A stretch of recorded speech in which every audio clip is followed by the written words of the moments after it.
Hello, I'm the Agile Agent. Today we're talking about the ARK ETF, ARKK. We'll be discussing whether from here it goes to the moon. If you're ever in doubt where things are going, the importance of zooming out the chart to get a better perspective.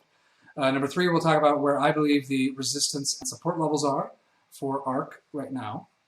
And then number four, the catalysts and what to watch for that will determine where ARK goes next. So with that preamble, let's get started. ARK, as you know, is down a whole bunch year to date. It was down more, but it's still down over 50% year to date. It's pretty ugly. However, if we look at a 5-day chart or 1 week, it looks like, we got a good trajectory. Maybe it's back to the moon. Maybe the ARK trade is back on. In fact, some traders will even use as little as a 3-minute chart, even 1-minute charts. And really, to me, you get too zoomed in, and that's really just a recipe for over trading, losing a lot of your capital, really. So here we are back at the 1 week. So if you're not sure where you are, it's important to zoom out, get perspective. And a good analogy, so I've done some triathlons, right? You're swimming in the water, you think you know where you're going, you think you know your position is, it's not a pretty little pool with a line down the bottom that you can see through clear water. So you think you know where you are, but then you got to raise your head up above the water. You need to look around and realize, I thought I was going there, but apparently I've been going this direction. I need to reorient myself. And so it's important periodically to get out of your zoomed in perspective, zoom it out and see where you are. So let's do that in the case of ARK, right? The 1 week looks great. 1 month? I don't know, maybe. But already you can tell my conviction's going down. 3 month? Maybe we're in a base. Maybe we're forming something. But let's go bigger, okay? Let's go 1 year. In fact, let's go out even further. Let's see, okay, how has this trend been intact? Oh, that's right. Yeah, this is ugly. We've been in this trend since February of last year.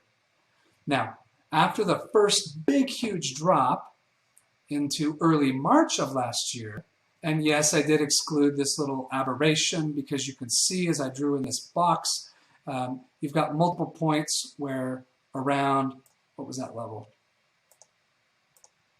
107-ish, 108, acted as support, right? And then at the top, 132. That's a kind of big range, but it was there for a long time, right? And so there were a lot of people, I imagine, if you get from, what is this, mid-May last year, you get a week or two, you're thinking like, hey, bottom's in. It bottomed at like 98, and now we're at 110, and maybe it goes up, and guess what? From 98, it went to 130. That's great. Then it kind of, chopped around, chop, back and forth, up by, what would this be, November? Yeah, you all remember November. And then it just crashing since then, right? So again, you're looking at just 5 days. You have to zoom out the chart further until you can get a sense of what's the bigger picture of what's going on with the stock, right? So with that in mind, where then is support and resistance, right? If, again, you're zoomed in really close, it looks like maybe 45, 46 was resistance, and then suddenly it broke out. But let's go back further. Let's go back in time, and let's say, all right, well, where were they previously, right? So right here, 46.79 is where it closed on Friday. But what I see is this line of around 50. This is going back to 2018, right? 50 is resistance, gets close. 50 resistance in 2019, starts to have a really good beginning to 2020. And now suddenly 50 is acting as support. As support, goes back below it, but then once it went above it, 50, it was just off to the races, right? Or rocket ship emojis. And so, we take that $50 level, and we apply it back to where we are now. Well, what do we see? What we see is we're not there yet, right? Because here, our blue line, that's resistance, okay? We see that twice during this period, we've gotten close to about 37-ish, right? But let's look and see, is that 37 a well-founded base? Well, let's see, the depths of COVID, that's probably a good base, right? And if we were to go back even further, now we're getting into 2018, 18, earlier 2018, right? So you got that base that is a pretty long term. We're talking like, 3 years. You've got that 36, right? So again, if we zoom back to, where are we? To now, we've got, I think, really good support around 36, resistance around 50. And in fact, if we were to, box ourselves in, that's, I think, exactly what we would see, right? There we go. There's our box. Let's just adjust it just a smidge. And then something I want to point out in here that's really helpful to know. Again, if you're up too close, you're not going to see it. You got to zoom it out a little bit.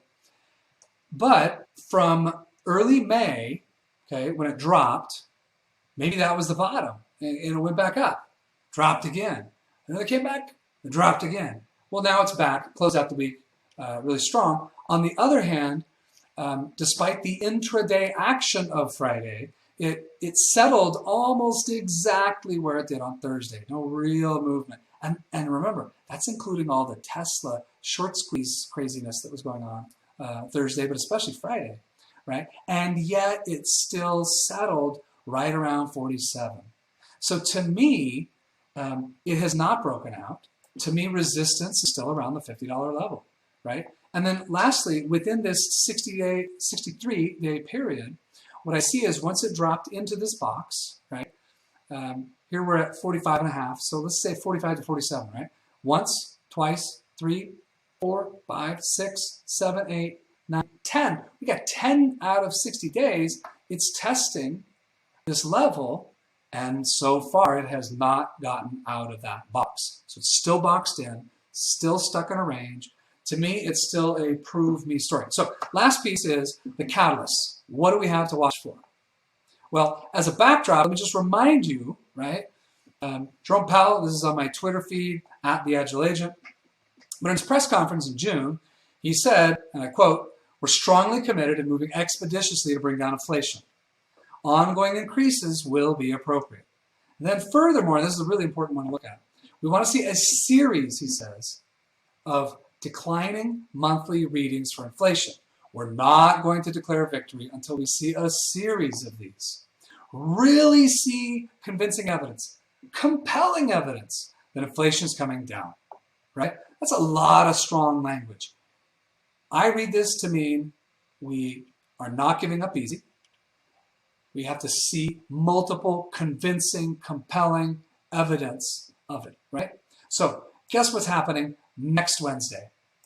We've got another dreaded inflation print, right? So we got our CPI. Previous one was 8.6. Consensus is 8.8. My view, I think it's going to be probably 8.8. Could be as high as 9, right? CPI is a lagging number, so the fact that gas and even commodities has come down a little bit last month, this is a look back period that I don't think is going to capture that yet. So, we've been seeing last couple of months consecutive record highs. Last thing we need to see now is, now it's 9%.